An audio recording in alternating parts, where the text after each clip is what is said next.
A former undercover police officer tells us about his true life story coming to TV. We discuss exciting news about an opportunity for a free community college education, and we discuss mental health disparities in the Hispanic community. It's all here on the next Latino Motion. Join us. Choose to get lost in the woods to gain experience in forest management. Choose to travel through time to understand the past. Choose to soar to pursue a career in dance. Stockton University offers 50 high-quality academic programs, small class sizes, and affordable tuition. Choose to match your interests and talents at one of New Jersey's nationally ranked universities. Latino Motion with Bert Lopez is presented by Latino Motion Public Affairs Media, a New Jersey nonprofit corporation, and Stockton University. This edition of Latino Motion with Bert Lopez is brought to you by the HD Studios at the campus of Stockton University. Funding for Latino Motion is provided by Atlanticare, a member of Geisinger. Atlantic City Electric, energy for a changing world, and South Jersey Gas. Welcome to Latino Motion, a weekly interview show highlighting issues impacting New Jersey's Latino community while advancing understanding of Latino cultural heritage and contributions to our society. And here is your host, Bert Lopez. Buenos dias and welcome to Latino Motion. He is an author with a real story of deep police undercover work, and his story is becoming a TV series. I'm happy to have back on the show Pedro Villegas to tell about his next chapter. Pedro, welcome back. Thank you for having me. And I held up the book, but it's also now available in Spanish as well. That is correct. So congratulations, great success with the book, Thank you. And now it's becoming a TV series. Great development. Tell me about that. TV series, hopefully everything goes well, should be after January. It's in development with Paramount Productions and also Dr. Phil's Productions, which is Studio 29. It's exciting, and let's talk a little bit about what the story is all about. We know we covered it in a previous episode of Latino Motion, but give me a little bit, Reader's Digest, on the story behind this. It's about the biggest hand-to-hand drug bust ever in the United States. Historically, it was about $2 billion of cocaine, also about $4 billion in assets, and they were still counting when I left the country at that time. There was also a contract put out on me, so I had to leave the country for a while.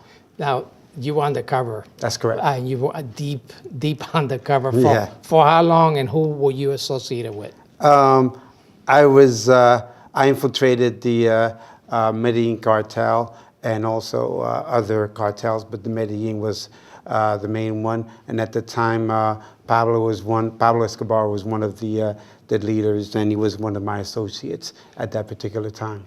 So what kind of work did you do undercover?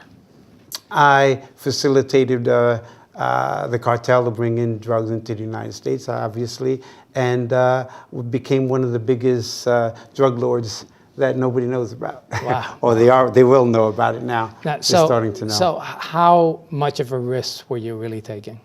I was in the bad risk, now bigger target, obviously, because of the things that are about to arise. But always, when I came out, obviously, there was a bounty put on my head by the cartel.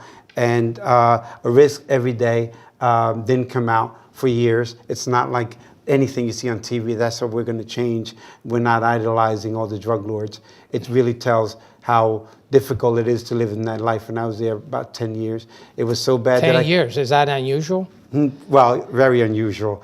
It's never been done that I know of, but I couldn't even go to my mom's funeral when she passed. Wow. That's how bad it was. Let's talk about, you were a police officer in the Philadelphia area, was it? Yes. And from there, you were recruited to serve undercover. Yes, I started with the Philly PD. Then I became a undercover agent for the prosecutor's office in Camden County. Then I was recruited by the attorney generals in D.C. Wow, and I'm sure that was a strain both for you personally and for your family. Family didn't know about it. They knew I was a cop. That's all they thought I was. And didn't know about this till about a year ago when the book came out. Wow. But I really did. Wow. Nobody did. We're going to talk a little bit more about some other activities you're undertaking as well. Yes. We'll be right back with more Latino Motion.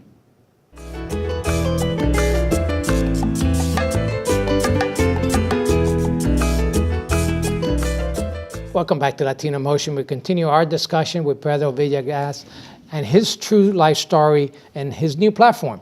You do have a new platform in addition to the fact that you have this new TV series coming. That's not enough for you. You're setting off to make some changes. Tell me about that. The law is a federal law that will protect law enforcement throughout the United States and also save billions of dollars to taxpayers. Let's talk about that first piece, the help for law enforcement, to protect law enforcement. What do you mean by that? What are you trying to achieve?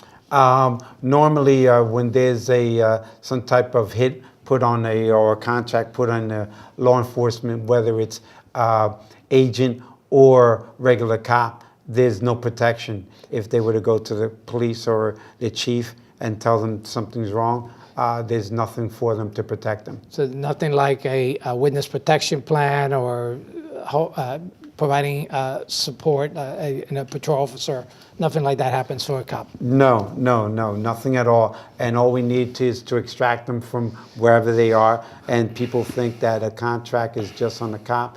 No, it could be the kids, family, just the whole family in general.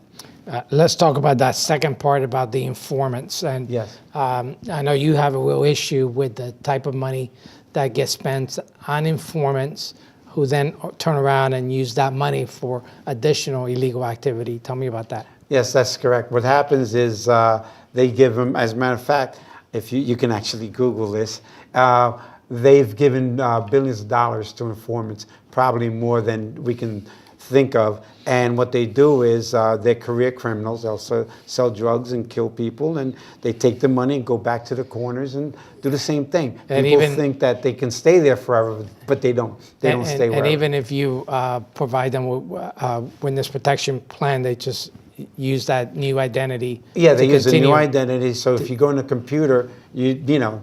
Right. You won't see it. I mean, you'll see the person, but it'll be under a different name, and that's very dangerous for law enforcement agents. You're going to be appearing at the Hispanic Leadership Summit on October the 27th. You're going to be the keynote speaker at the gala. Tell me about that. Yes, that's correct. As a matter of fact, ABC is going to be there, Univision. Dan Quay is going to announce me, and I should be there all day.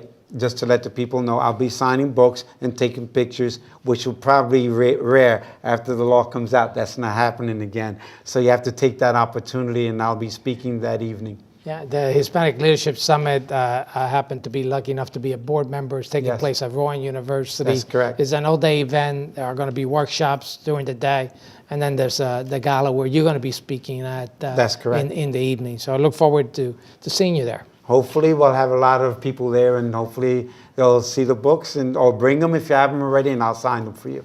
The book is available online, and is the TV series going to pretty much follow what's in the book? Yes. Also remember, it's a trilogy, and it'll be available, and it is available already in Amazon, Barnes & Noble, exlibris.com, the publication, but it's very accessible. And the Spanish version now, of course, now will be an international book.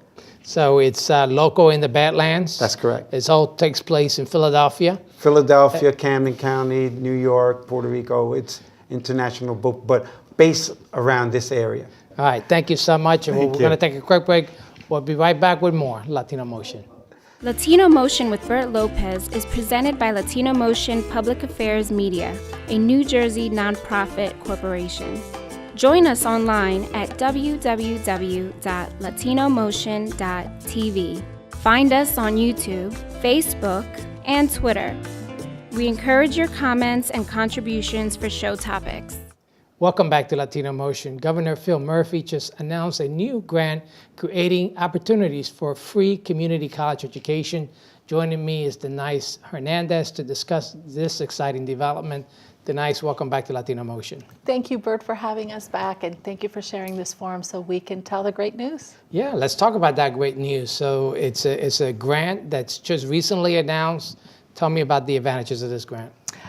September 27th, I believe, was the date that Governor Murphy announced that we are amongst the community colleges in South Jersey that will be participating in the Community College Opportunity Grant, also known as CCOG. And what does it entail?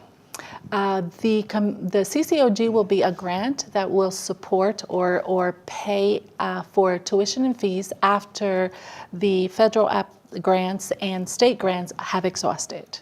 So potentially providing free community college education for those who qualify. Absolutely. All right, let's talk about the requirements. If you want to apply for this program, what are those requirements? Okay. The adjusted gross income for the family is now $45,000. So that has grown, and it makes a larger pool of students that can apply for or be covered under CCOG. We also require that students register in a minimum of 6 credits, which is just 2 classes, in order to take advantage of that grant. And it's made available to citizens, non-citizens, which are those people that have the permanent residency status, and New Jersey Dreamers. So those dreamers that would have to pay out of pocket could potentially, if they qualify, also get a free college education. Absolutely. Early on in the year, Governor Murphy started a program where New Jersey Dreamers are now eligible for state financial aid. And if they complete the alternative financial aid application, they would be automatically considered for CCOG as well. So how does one apply for this? What's the timing? And is there any other additional things that we have to do for this application? Well, that's the beauty of it. There's really nothing additional to do. We're just going to continue doing what we're supposed to do, which the first thing is to apply for federal financial aid. Everybody knows the FAFSA. Right. The second step is to answer the supplemental questions, which are at the state level, and complete the HISA application. So the FAFSA would have to be applied this year? This year? If the student is planning on attending in January, because the pilot program will run as early as January of 2019, then they must file a 2018-2019 FAFSA. And that is important to make a note, because currently if they go to the website fafsa.ed.gov, they will see 2 live applications: the 2018-19 and the 2019-2020. But obviously, you could guide them or put up your contact information if anyone needs any information and need assistance with this. Absolutely. You'd be more than happy to help. Atlantic Cape Community College Financial Aid Office offers hands-on FAFSA workshops where we help students not only complete the federal application for financial aid, but also the state application. We will go over the benefits of CCOG, and we will also talk about EOF, which is the Education Opportunity Fund grant. Oh, again, we'll put up the website. Thank you so much for sharing this information with us. Unfortunately, that's all the time we have. But stay tuned. We'll be right back with more Latino Motion.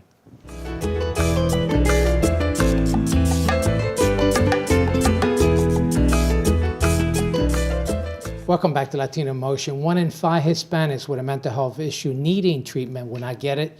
Joining me is Carolyn Quinn and Daisy Sands with the Mental Health Association to discuss this further. That's a big disparity. 1 in 5 Latinos needing help are not getting it. If you think about the amount of folks that you're going to come in contact with during a day, the chances are you're going to come in contact with somebody living with a mental health disorder, and you might not realize it, you might not see it, and they might really be struggling. So what's contributing to this big disparity? The disparity is because of the language. the stigma and the affordability. Yeah, so obviously not a lot of providers providing mental health services Correct. in No. Spanish. No, in this area, this is actually the first group that is running for mental health, and we are very happy and we're trying to encourage people to come and seek help. Yeah, we want to talk about that group, but let's continue to talk about this real serious problem in terms of mental health. Absolutely. What are you seeing? What are the main issues in behavioral health and mental health that's impacting people? I think overall with mental health, it is common. And Latinos are experiencing that just as any other kind of group of folks, that unfortunately it's across the board affecting us. And with that being said, there's a high level of stigma around mental health still, and even more so in the Hispanic community. So trying to break through that, mental health and such as depression can be considered the same as if somebody had asthma or diabetes, but seeking treatment for asthma is considered much more acceptable than seeking help for depression. And when we talk about affordability, right, not all insurance plans cover for mental health, which is, under the Obama plan, there was some coverage. Yes. And some of that seems to be going away. It's such a shame. Our, local Patrick Kennedy was a part of a parity law of making sure that mental health was treated just like any other disorder, and that was picked up during the Affordable Care Act, and we're seeing some of that not being followed through now, and it really makes it that much more challenging. Health insurance is expensive. Seeking and finding a provider is challenging. And then you add on trying to find somebody speaking your native language is nearly impossible. And I know that you're, as a provider yourself, what message do you give to those who are looking to get into this career of mental health? Why is it so important that we have more Latino representation? It's very important to have more Spanish-speaking counselor because our community is so underrepresented. So a lot of people are missing those good services that Mental Health Association is providing to other groups. So I would love to encourage people and students from different universities to engage in those career. Definitely good career opportunities, Absolutely. right, to go in. And obviously, the Mental Health Association is located here locally in South Jersey, but there's mental health associations throughout the state, right? Absolutely. And it really is an organization that is built upon providing this support, education, and advocacy across the community. I often am proud to say that we are there to fit where there's a need. So maybe somewhere there's a gap that we can try to fill it. And there's certainly a gap here. Exactly. But we want to talk more about the treatment option, and we'll take a quick break. We'll be right back with more Latino Motion.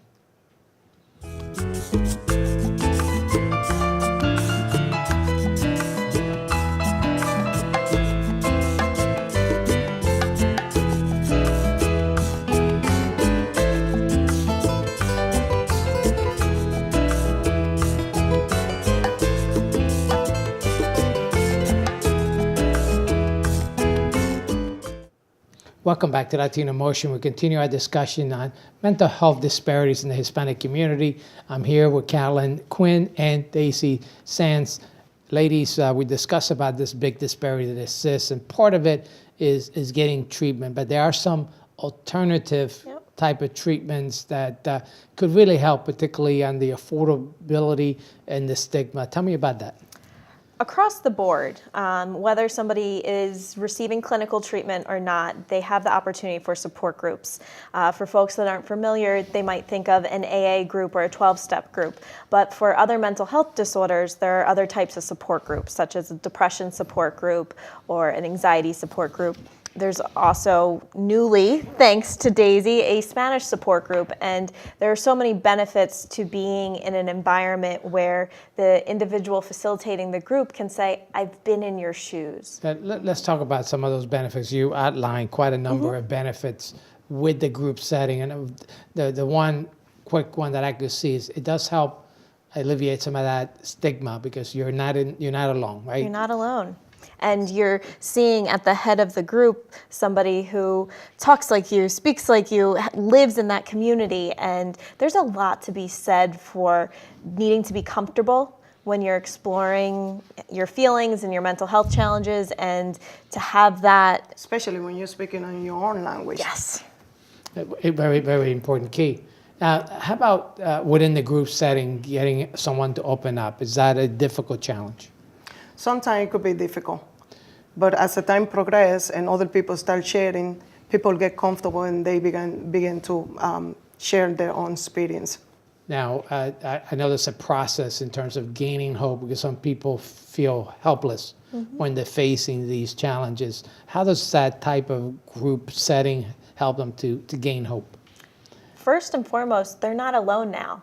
They're in a group with folks who have been there or are currently there in their shoes. So you're getting some of those pieces on top of you're learning from each other, and you're getting feedback as you're talking about your struggles. Let's talk about affordability, right? Yeah.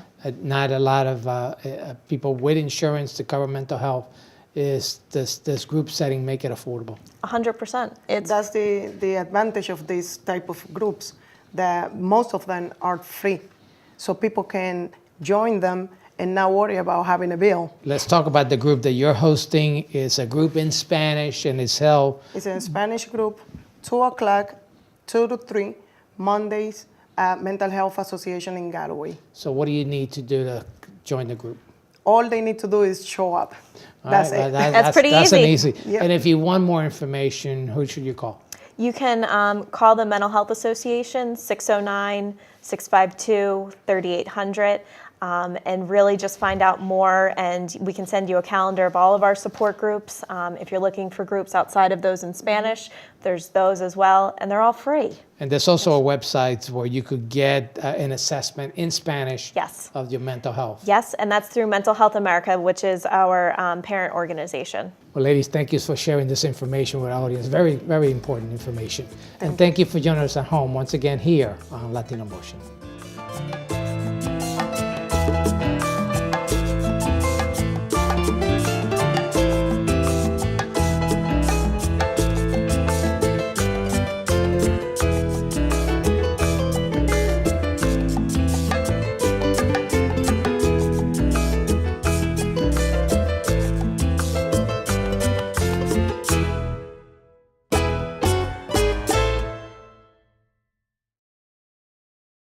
Choose to get your feet wet, to learn more about protecting our environment. Choose to read minds, to understand the human brain. Choose to get your hands dirty, to create a masterpiece. Stockton University offers 50 high-quality academic programs, small class sizes, and affordable tuition. Choose to match your interests and talents at one of New Jersey's nationally ranked universities. Funding for Latino Motion is provided by Atlanticare, a member of Geisinger. Atlantic City Electric, energy for a changing world. And South Jersey Gas.